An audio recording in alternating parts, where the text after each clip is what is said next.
우리 시간 함께 사무엘하 24장 1절로 10절까지의 말씀을 한 절씩 교독하도록 하겠습니다. 제가 먼저 1절부터 교독합니다. 여호와께서 다시 이스라엘을 향하여 진노하사 그들을 치시려고 다윗을 격동시키사 가서 이스라엘과 유다의 인구를 조사하라 하신지라. 이에 왕이 그 곁에 있는 군사경관 요압에게 이르되 너는 이스라엘 모든 지파 가운데로 다니며 이제 단에서부터 브엘세바까지 인구를 조사하여 백성의 수를 내게 보고하라 하니, 요압이 왕께 아뢰되 이 백성이 얼마든지 왕의 하나님 여호와께서 100배나 더하게 하사 내 주 왕의 눈으로 보게 하시기를 원하나이다. 그런데 내 주 왕은 어찌하여 이런 일을 기뻐하시나이까 하되, 왕의 명령이 요압과 군대 사경관들을 재촉한지라. 요압과 사경관들이 이스라엘 인구를 조사하려고 왕 앞에서 물러나 요단을 건너 갓 골짜기 가운데 성읍 아루엘 오른쪽 곧 야셀 맞은 쪽에 이르러 장막을 치고 길르앗에 이르고 닷디 모시 땅에 이르고 또 다냐안에 이르러서는 시돈으로 돌아 두로 견고한 성에 이르고 히위 사람과 가나안 사람의 모든 성읍에 이르고 유다 남쪽으로 나와 브엘세바에 이르니라. 그들 무리가 국내를 두루 돌아 9달 20날 만에 예루살렘에 이르러 요압이 백성의 수를 왕께 보고하니 곧 이스라엘에서 칼을 빼는 담대한 자가 80만 명이요 유다 사람이 50만 명이었더라. 다윗이 백성을 조사한 후에 그의 마음에 자백하고 다윗이 여호와께 아뢰되 내가 이 일을 행함으로 큰 죄를 범하였나이다. 여호와여 이제 간구하옵나니 종의 죄를 사하여 주옵소서. 내가 심히 미련하게 행하였나이다 하니라. 아멘. 지난 6개월 가까이 6개월이 넘는 시간 동안 우리는 이 다윗이라고 하는 이 한 사람의 생애와 삶을 통해서 어떻게 하면 건강한 교회를 세워나갈 것인가, 어떻게 하면 좋은 교회를 우리가 세워나갈 수 있을까, 그리고 무엇이 좋은 교회이며 어떻게 하는 것이 우리의 신앙생활에 있어서 정말 좋은 신앙생활을 할 수 있는 것인가 하는 것을 다윗의 삶을 통해서 나누었습니다. 참 제가 안타까운 것은 나눌 것도 많고 또 사무엘 상하에 기록되어져 있는 다윗에 대한 메시지를 다 하기에는 시간도 부족해 보이고 또 어떤 그 메시지들 가운데는 너무나도 중요하지만 그러나 우리가 다음을 기약하고 그냥 넘어갔던 메시지들도 많이 있다는 것을 보게 됩니다. 제가 다윗의 생애를 함께 묵상하면서 삶을 나누면서 지난 몇 개월 동안 이 다윗처럼 살아보려고 노력하는 가운데 결국 이제 마지막 이제 다윗에 대한 메시지가 사무엘하 24장까지 오게 되어졌습니다. 저도 여러분들에게 몇 고백을 하지 않았습니까? 폴이라고 영어 이름을 지어야 될지, 요셉이라고 지어야 될지, 다윗이라고 지어야 될지, 이 메시지를 읽고 볼 때마다 참 다윗이라고 하는 사람을 통해서 하나님이 주신 메시지와 하나님의 은혜가 있다고 하는 것을 발견하게 됩니다. 특별히 다윗의 삶을 살펴보면 다윗은 태양을 멈췄다거나 홍해를 건넜다거나 죽은 자를 살렸다거나 아니면 귀신을 내어 쫓았다거나 이러한 우리가 흔히 말하는 성경의 기적과 무슨 엄청난 이적과 능력이 없었음에도 불구하고 다윗의 삶의 자리에서는 늘 하나님을 예배하고 찬양하며 하나님 앞에 그가 신실하게 살고자 하는 삶의 열정이 있었다고 하는 것을 보게 됩니다. 그래서 이 다윗의 삶에 대한 메시지를 우리는 여기에서 끝을 맺게 되지만 사실 다윗에 대한 메시지를 우리가 더 자세하게 나누자고 한다면 여러분들이 이제 다윗에 대해서 좀 알지 않았습니까? 사실은 보다 더 본격적인 다윗의 메시지가 시작되어야 하는 이쯤에서 우리는 좀 일부러 다윗을 접고 이제 어느 훗날을 기약해서 다윗에 대한 메시지를 나눈 날이 있을 것이라고 생각되어집니다. 오늘 사무엘하 24장에 기록되어져 있는 이 메시지는 사무엘하의 마지막 장으로 기록되어져 있습니다. 우리는 보통 그래도 한국 사람들은 그래도 마지막이라고 생각되어지고 그리고 끝이라고 생각되어지면 그래도 좀 좋은 말도 해주고 덕담도 해주고 격려도 해주고 뭐 그것을 바라지 않습니까? 그런데 성경은 참으로 잔인합니다. 어떨 때는 너무나도 솔직한 것 같고 너무나도 잔인한 것 같고, 그래도 다윗의 마지막 메시지가 사무엘하에 기록되어지는데 하나님이 좀 봐주셔서 좋은 메시지, 그리고 다윗이 열정적으로 하나님을 섬겼더라, 뭐 이런 메시지, 다윗이 축복을 받았더라, 뭐 이런 메시지로 끝을 맺을 수 있었다고 한다면 다윗도 좋고 이 성경을 읽는 우리도 좋고 하나님도 좋지 않으시니까 이걸 쓰셨겠죠. 어쨌거나 이 마지막의 메시지는 우리가 잘 아는 것처럼 다윗이 인구를 조사함으로 하나님의 책망을 받고 하나님의 징계를 받는 메시지로 이 메시지가 마무리가 됩니다. 물론 열왕기상을 통해서 다윗이 죽음에 대한 메시지가 기록되어져 있고 다윗의 마지막 이러한 메시지, 그가 유언을 남기는 메시지가 기록되어져 있지만 사무엘 하에 기록되어져 있는 이 메시지는 야속하게도 안타깝게도 다윗이 범죄한 이야기, 다윗이 결국 하나님의 책망으로 끝나는 메시지가 기록되어져 있다는 것입니다. 이러한 책망 속에서도 하나님의 은혜가 있었고 하나님께서는 이 책망의 메시지지만 우리에게 사무엘하를 끝으로 다윗의 이야기를 마지막 소개하는데 다윗의 메시지를 이렇게 결정한 것에서도 하나님의 분명한 뜻과 하나님의 분명한 교훈과 하나님의 분명한 은혜가 있다고 믿습니다. 바로 이러한 징계를 통해서 우리에게 말씀하시고 여전히 교훈하시는 하나님의 은혜와 메시지는 무엇이었는지, 그리고 우리가 마지막이라고 하는 이 메시지를 통해서 우리가 다시 한번 생각해 봐야 할 우리의 삶의 자리의 은혜는 무엇인지 본문이 기록하고 있는 말씀을 통해서 함께 나눠보기를 원합니다. 첫 번째로 본문은 우리에게 증거하기를 하나님이 마침표를 찍으시기 전에는 우리가 결단코 마침표를 찍어서는 안 된다는 하나님의 교훈이 이 메시지 가운데 들어있다는 것입니다. 우리는 지금까지 다윗의 삶을 통해서 하나님이 역사하시고 일하시는 다윗의 삶의 자리를 쭉 지켜왔습니다. 특별히 열왕기하 11장에서부터는 밧세바와 이러한 간통죄를 지었던 다윗의 범죄를 통해서 하나님이 교훈하시고 하나님이 말씀하시고 징계하시고 하나님의 뜻대로 다윗을 빚어가시는 하나님의 나라에 대한 말씀들을 우리가 쭉 나누면서 사무엘하 22장에 와서 다윗이 회복되기 시작하는 메시지를 함께 나누었습니다.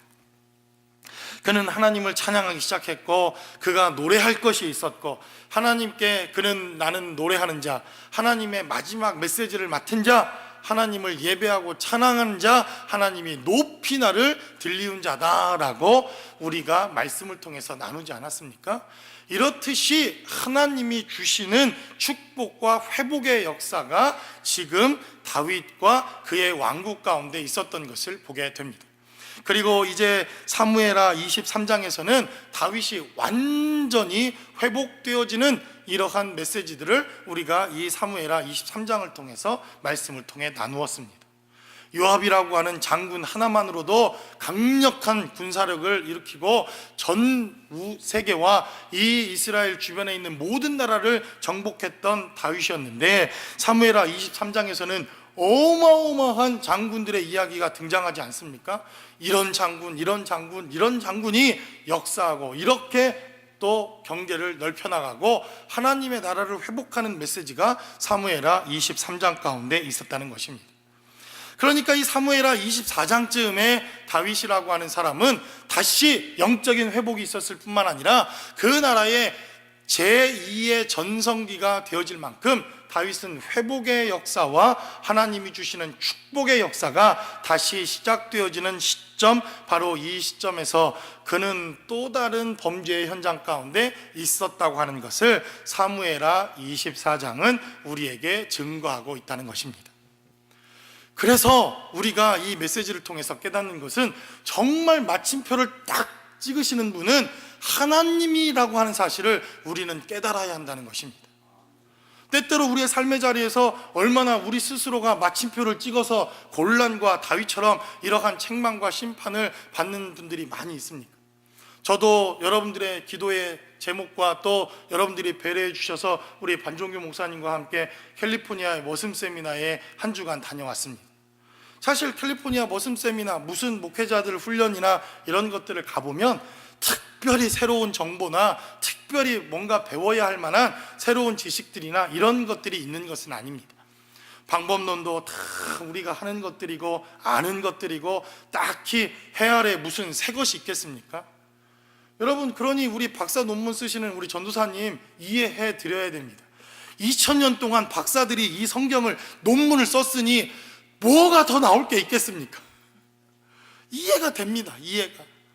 그러는데 그럼에도 불구하고 그 교육을 통해서 깨닫는 것은 여전히 우리의 삶의 자리에 부족함이 있다는 것을 발견하고, 우리는 잘하고 있는 줄 알았는데, 나는 목회를 잘하고 있는 줄 알았는데 가서 보니 부족함이 있고 여전히 연약한 것이 있고 여전히 기도해야 되고 여전히 배워야 할 우리의 삶의 자리가 있다고 하는 것을 깨닫고 돌아오는 이러한 자리가 되었다고 하는 것을 여러분들에게 고백합니다. 그래서 목사가 되었다고, 장로가 되었다고, 권사가 되었다고, 직분자가 되었다고, 하나님이 나에게 이만한 일들을 맡겨주셨다고 우리 스스로가 마침표를 찍는 이러한 삶의 자리, 이것이 다윗이 이러한 범죄를 저지르는 이러한 삶의 자리까지 나아가게 되었다라고 성경은 우리에게 말씀합니다. 다윗도 어쩌면 이제 회복되어진 그 나라와 다시 회복되어진 삶의 자리에서 내가 어떻게 회복되어지고 내가 이제는 어떠한 하나님의 나라와 일을 위해 쓰임받고 있는가 라고 하는 것을 그가 한번 계산해보고 싶고 자랑도 해보고 싶은 것이 틀림없이 인간의 마음일 것이라고 생각되어집니다. 그러나 성경은 우리에게 증거하기를 다윗이 회복되어지고 다시 군사력이 회복되어지고 이렇게 오늘 본문이 기록된 대로 자기가 칼을 빼는 자, 칼을 빼고 이 전쟁에 참여할 수 있는 자가 80만 명이요 유대 땅에 있는 군대 장관의 이러한 숫자가 50만 명이 넘었더라라고 이렇게 기록한 메시지를 살펴보면 다윗도 나도 이만큼 했으면, 나도 이 정도면 우리의 삶의 자리에서 마침표를 찍어도 되지 않을까라고 하는 이러한 삶의 자리가 다윗에게 있었다는 것입니다. 여러분, 그래서 우리의 삶의 자리에 하나님이 저와 또 여러분들의 인생의 삶의 자리에서 분명히 이 땅에 삶을 살게 하신 다음 계획이 있으셨을 것 아닙니까? 저 사람은 이런 계획을 통해서 이런 계획을 이뤄나가고 그리고 이런 계획이 딱 맞춰지면 하나님께서 이제 잘하였도다 충성된 종아 마침표를 찍어라 이렇게 말씀하시기 전까지 우리가 결단코 우리의 삶에 하나님의 계획과 뜻을 우리 스스로 마침표를 찍어서는 안 된다고 하는 것이 본문이 기록하고 있는 메시지라는 것입니다. 그래서 여러분들이 찬송가를 한번 살펴보십시오. 찬송가, 우리 가지고 있는 찬송가, 거기에는 쉼표가 없습니다. 아십니까? 우리 권사님 찬양을 또 아름답게 불러주셨는데, 그러니까 지금 찬송가를 부를 때는요 무슨 찬송가가 있습니까? 죄짓 맡은 우리 구주 숨 쉬면 안 됩니다. 여러분, 그냥 찬송가를 불러야 되는 겁니다. 제가 거짓말이 아니라 여러분 찬송가를 살펴보시면 쉼표가 없습니다. 여러 가지 설들이 분분합니다. 그런데 옛날에 이렇게 찬송가를 만드시는 분들이 우리는 쉼 없이 주님을 찬양한다 이런 마음으로 찬송가 작곡을 했답니다. 자기들이야 음악 공부를 했으니까 좀 쉬어가며 숨을 안 쉬어도 노래를 부르고 찬양을 하겠지만 저 같은 사람은 두 소절 부르면 그러니까 의도가 있고 이렇게 곡을 붙이는 의도가 있고 창작에 이러한 의도들이 있고 숨어있는 의도들이 있지 않습니까?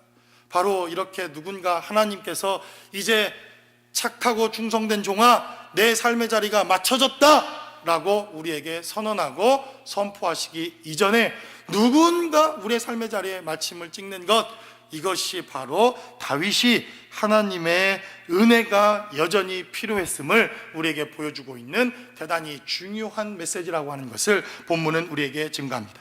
그러므로 여러분들의 삶의 자리에 여전히 하나님의 계획이 필요하고 여전히 하나님의 은혜가 필요하며 여전히 주님의 말씀이 여러분들의 삶의 자리에 여전히 필요하다는 것을 고백할 수 있는 저와 여러분들의 삶의 자리가 되시기를 주님의 이름으로 간절히 축원합니다. 1부 예배 때도 부담을 제가 팍팍 드렸는데 2부 예배 때도 여러분들이 아멘 소리가 그래도 나오니까 부담을 좀 드리겠습니다. 그러니 여러분, 누가 새벽 기도에 마침표를 찍었나요? 부담되시죠? 누가 금요 예배에 마침표를 찍었나요?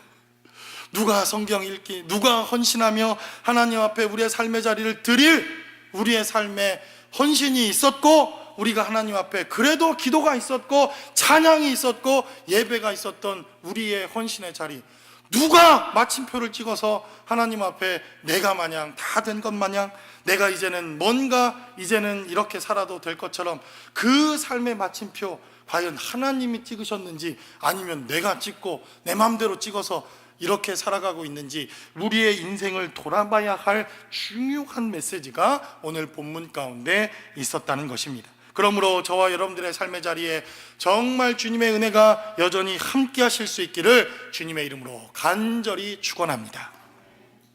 두 번째로 본문은 우리에게 증거하기를, 우리는 이 메시지를 통해서 이 주신 축복이 나의 인격의 크기만큼이다 라고 하는 것을 본문은 우리에게 증거합니다. 다윗은 오늘 본문에 기록된 대로 이제 여호와 하나님께서 축복을 주시고 하나님께서 다시 회복시켜 주시고 군대도 다시 회복하고 그는 다시 예루살렘 성으로 돌아와 그는 왕이 되어지는 이러한 회복의 역사가 그의 삶의 자리에 있었다는 것입니다. 얼마 전까지만 해도 압살롬에게 쫓기고, 얼마 전까지만 해도 세바에게 쫓기고, 얼마 전까지만 해도 그를 향해서 저주와 돌팔매질을 당했던 다윗이 이제 왕궁에 돌아와 하나님이 회복의 역사를 주시고 하나님의 능력을 주시고 하나님께서 축복의 역사를 이렇게 주시고 있는 이러한 삶의 현장이 되어지자 그는 하나님께서 주시는 엄청난 축복의 역사를 다시 경험하게 됩니다. 그래서 제2의 전성기, 정말 다윗 왕국에 있어서 이와 같은 전성기가 없을 정도로 그는 놀라운 전성기의 시대를 맞이하게 됩니다. 그래서 본문이 기록하고 있는 말씀을 통해서 다윗이 얼마나 큰 전성기를 맞이하고 있는지 5절로 7절까지 이렇게 증가합니다. 요단을 건너 갓 골짜기 가운데 성읍 아루엘 오른쪽 곧 야셀 맞은쪽에 이르러 장막을 치고 길르앗에 이르고 닷딤 후시 땅에 이르고 또 다냐얀에 이르러서는 시돈으로 돌아 두로 견고한 성에 이르고 히윗 사람과 가나안 사람의 모든 성읍에 이르고 유다 남쪽으로 나와 부엘세바에 이르렀다라고 성경은 증가합니다. 뭐 무슨 땅 이게 중요한 것이 아니라 그만큼 다윗의 땅이 계속 늘어나고 또 남과 북 동쪽으로 계속 확장되고 있다고 하는 것을 보여줍니다.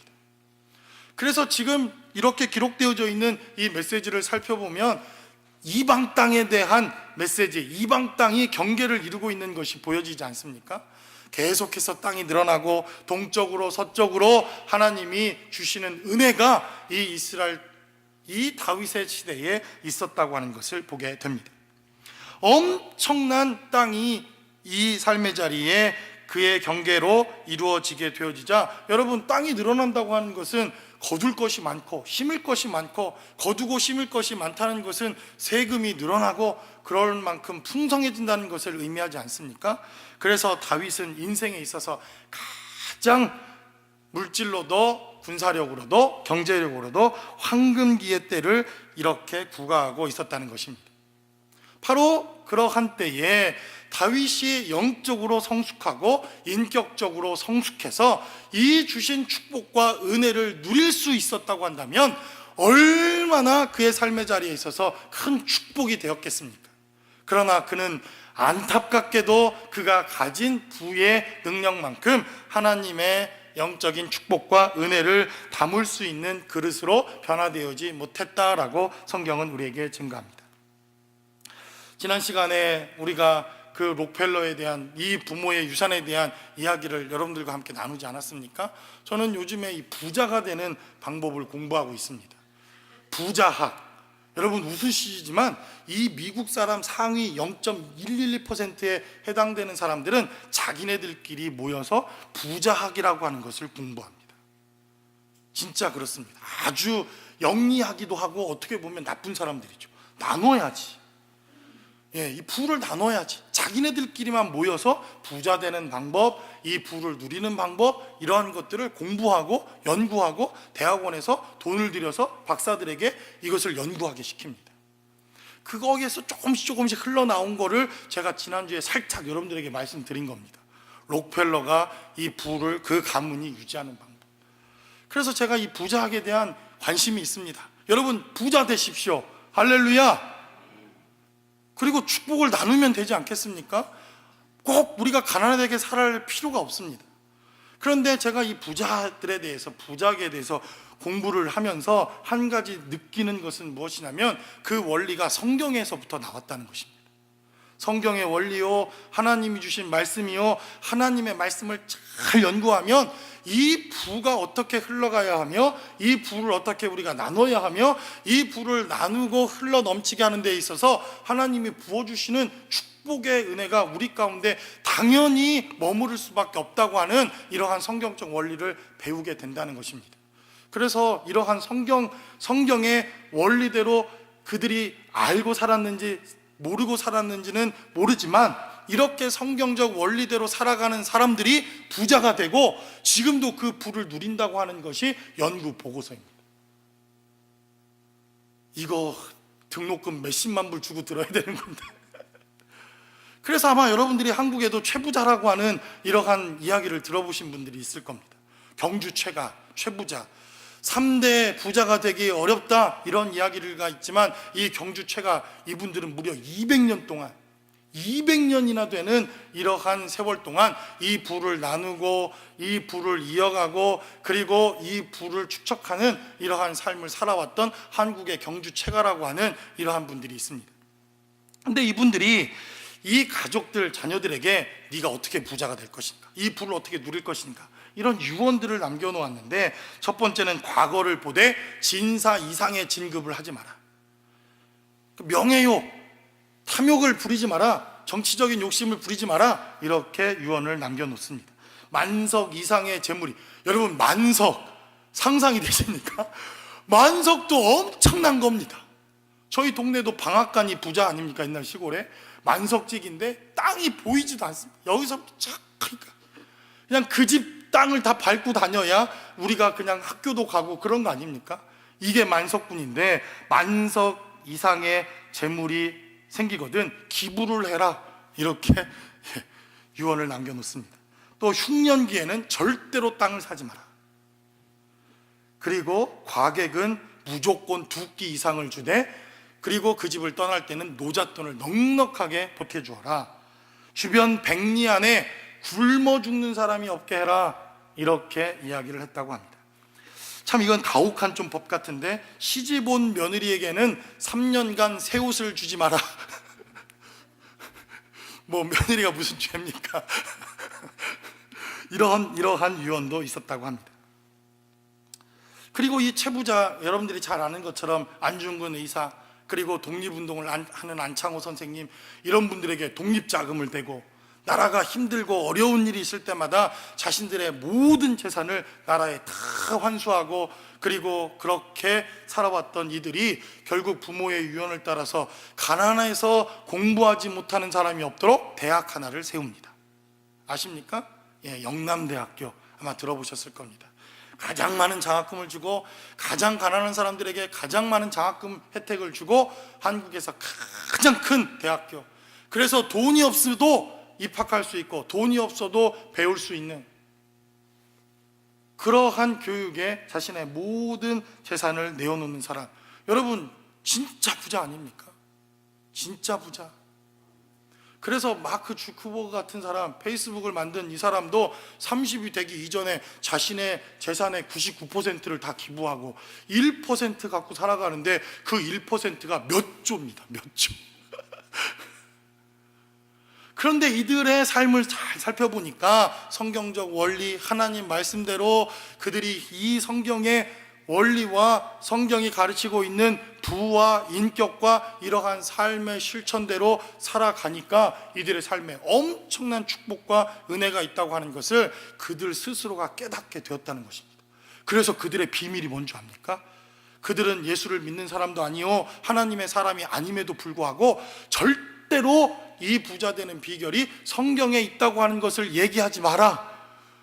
이게 각서에 사인하는 그들의 각서 사인입니다. 근데 제가 얘기했으니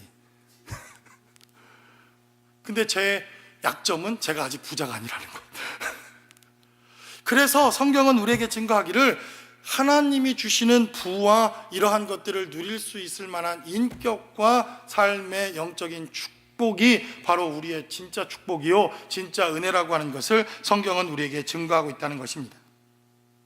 그래서 다윗이 하나님이 주신 은혜를 하나님께 자랑하고 하나님을 높이고 하나님께 영광을 돌리며 오직 하나님만을 찬양할 수 있었다고 한다면 이 본문이 기록되어져 있는 삶의 자리에 이 메시지는 완전히 다른 메시지가 되었을 것이라고 믿습니다.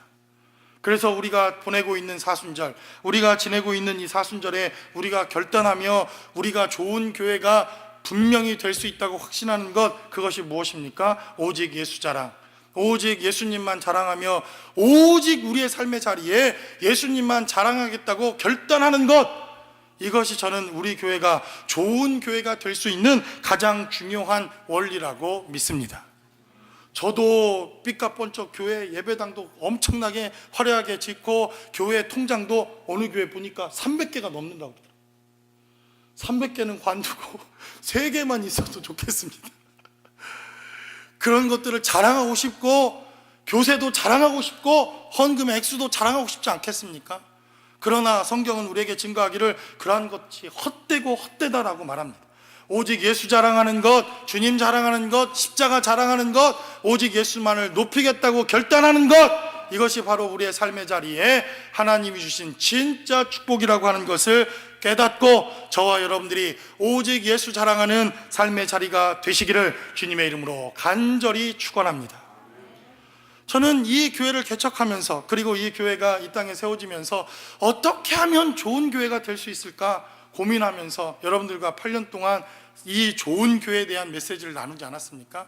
한 가지, 지금도 어떻게 하면 좋은 교회인지 어느 것이 좋은 교회인지 결론을 내릴 수 없지만 한 가지 분명한 것은 우리 교회가 오직 예수만 자랑하고 오직 예수만 앞세우고 오직 십자가만 붙들고 나가는 교회가 될 수 있다고 한다면 저는 그 교회야말로 좋은 교회라고 믿습니다. 그러므로 저와 여러분들이 오직 예수 자랑하는 예수만 앞세우는 저와 여러분들의 삶의 자리가 되시기를 주님의 이름으로 간절히 축원합니다. 마지막으로 본문은 그래서 우리에게 증거하기를 그래서 진짜 축복은 진짜 능력은 진짜 하나님이 주시는 은혜는 바로 순종으로부터 시작된 것이다 라고 본문은 우리에게 말씀합니다. 오늘 본문의 메시지를 잘 살펴보면 하나님께서 다윗에게 엄청난 많은 회개의 기회와 또 그 기회를 계속해서 주시고 있었다고 하는 것을 우리가 미루어 짐작해 볼 수가 있습니다. 8절은 우리에게 증거하기를 그들 무리가 국내를 두루 돌아 9달 20날 만에 예루살렘에 이르렀다라고 본문은 우리에게 증거합니다.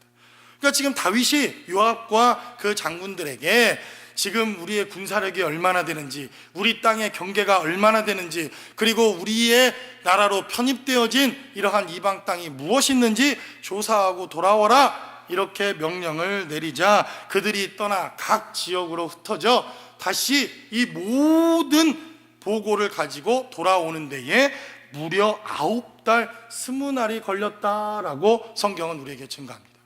그러니까 그냥 대략 우리가 얘기해서 한 1년 정도 이렇게 걸린 시간이 되어졌을 때 이들은 각 성읍에 돌아와 얼마나 우리의 군대의 숫자가 늘었는지, 얼마나 우리의 이 곡식 창고가 늘었는지, 얼마나 많은 땅덩어리들을 우리가 갖게 되었는지 다윗에게 보고했다는 것입니다. 그래서 9절은 기록하기를 요압이 백성의 수를 왕께 보고하니 곧 이스라엘에서 칼을 빼는 담대한 자가 80만 명이요 유다 사람이 50만 명이었더라 라고 성경은 기록합니다. 이 정도쯤에 기록이 되면 그 다음 메시지는 우리가 어떻게 기대합니까? 다윗이 펄쩍 뛸 듯이 기뻐하면서 이 보고를 받았다, 이렇게 해야 문맥이 좀 맞는 것 아닙니까? 와, 내 예상보다 훨씬 더 많은 군사와 훨씬 더 많은 재물과 땅덩어리를 갖고 있구나, 다윗이 기뻐하였더라, 뭐 이런 정도의 문맥이 나와야 사실 문맥상 맞는 것처럼 보여집니다. 그런데 오늘 본문은 기록하기를 10절에 다윗이 이 메시지를 보고를 받자마자 성경은 기록하기를 다윗이 백성을 조사한 후에 그의 마음에 자책하고 다윗이 여호와께 아뢰되 내가 이 일을 행함으로 큰 죄를 범하였나이다. 여호와여, 이제 간과없나니 종의 죄를 사하여 주옵소서. 내가 심히 미련하게 행하였나이다 라고 그는 이렇게 고백합니다. 그러니까 다윗이 분명히 범죄했고 이것은 하나님이 기뻐하시지 않는 일이요, 요압 장군도 왕이요 왜 이런 죄악을 행하시나이까, 이렇게 증거하고 있는 바로 그때에 이 일이 끝나기까지 무려 9달 20일이 지났다라고 성경은 증거합니다. 다른 말로 하면 성경에 기록되어 있지 않지만 9달 20일 동안 하나님께서 다윗을 참고 또 인내해 주시고 또 회개할 기회를 주시고 또 회개할 기회를 주셨다라고 여러분 읽어지지 않습니까? 왜 이렇게 하나님께서 당장 심판하실 수 있음에도 불구하고 당장 내 이놈, 이것이 얼마나 잘못된 일이고 라고 심판하실 수 있음에도 불구하고 9달 20일 동안 하나님이 다윗에게 기회를 주시고 또 기회를 주시고 또 기회를 주시다가 오늘 이 보고가 딱 이루어졌는데 다윗이 할렐루야가 아니라 하나님, 내가 죽을 자입니다 라고 그가 고백하는 이러한 삶의 자리까지 나오게 되었다는 것입니다.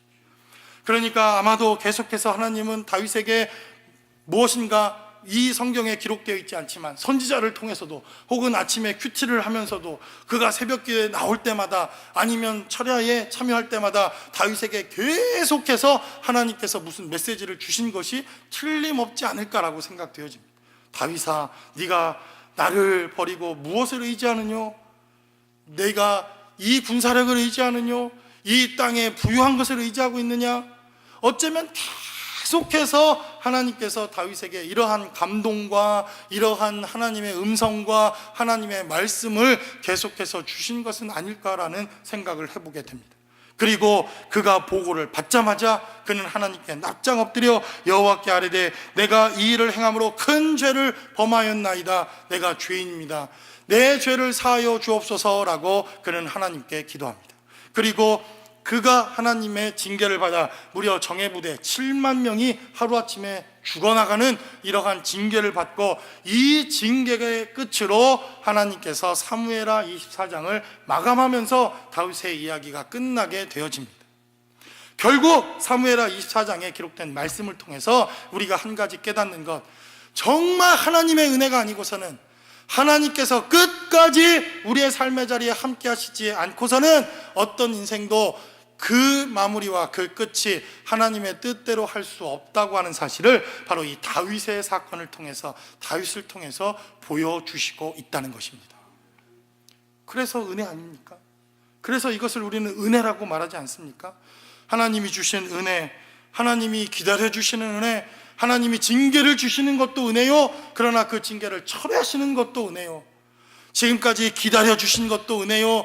이렇게 다윗이 다윗 될 수 있었던 이러한 삶의 자리, 우리가 다윗이라고 하는 사람을 이 이야기를 마치면서 다윗이 다윗 될 수 있었던 한 가지 그 이유를 우리가 나눌 수 있다고 한다면 이것은 오직 하나님의 은혜요, 전적인 하나님의 은혜였다고 하는 것을 우리는 결론적으로 이 메시지를 통해서 깨닫게 된다는 것입니다. 그러므로 저와 여러분들의 삶의 자리에도 이런 은혜가 충만하시기를 주님의 이름으로 간절히 축원합니다. 여러분, 사순절 기간은 무엇입니까? 우리가 은혜 받은 자임을 고백하는 그러한 시간입니다. 부활절 역시 주님이 우리에게 은혜 주셨던 그 삶의 현장, 그 십자가를 떠나지 않겠다고 하는 우리의 신앙의 고백입니다. 그리고 주님께서 우리의 모든 죄를 다 사셨고 그 은혜로 부활하셨다고 하는 것을 우리가 우리의 입술로 고백하는 것, 그래서 주님 정말 지금까지 살아온 것, 이것도 은혜입니다.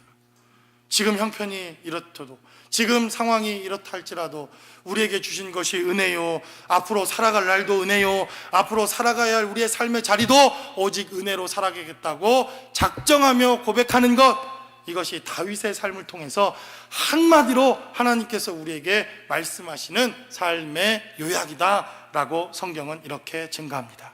그러므로 이 사순절 기간을 지나면서 또 다윗을 삶을 마감하면서 우리가 이제 다음 주부터 갈라디아서라고 하는 하나님의 말씀을 주일날 나누게 될 터인데, 이 갈라디아서를 통해서 복음의 은혜가 무엇인지, 우리가 은혜로 살아간다는 것이 무엇인지, 복음은 무엇이라고 성경은 우리에게 증거하고 있는지, 이러한 삶의 은혜 속에서 날마다 살아갈 수 있는 저와 여러분들의 삶의 자리가 되실 수 있기를 주님의 이름으로 간절히 축원합니다. 기도하겠습니다. 우리 시간 기도할 때 살아온 날들, 그것이 은혜였음을 고백하는 시간이 되길 원합니다. 오늘 이 자리에 예배할 수 있는 것도 은혜요, 앞으로 살아갈 날도 은혜라고 하는 사실을 우리가 기억하고, 하나님, 그 은혜를 혹시 어디에서부터 잃어버리고 있는지, 그 은혜를 어디서부터 빼앗겼는지, 그 은혜를 어디에서 우리가 잃어버리고 살아가고 있는지 다시 회복할 수 있게 해달라고, 은혜로 살아갈 수 있게 해달라고 고백하는 우리의 공동체와 삶이 될 수 있게 해달라고. 주님, 우리가 이제 다시 또 세상으로 나아가 한 주간 삶을 살아갈 때 그 자리에도 하나님의 은혜가 임하는 것을 우리가 나눌 수 있는 삶이 될 수 있게 해달라고, 우리의 하나님의 말씀을 기억하면서 은혜가 아니면 살아갈 수 없음을 고백하는 우리의 공동체와 우리의 가정과 삶이 될 수 있게 해달라고, 우리 시간 다 함께 한 목소리로 기도하겠습니다.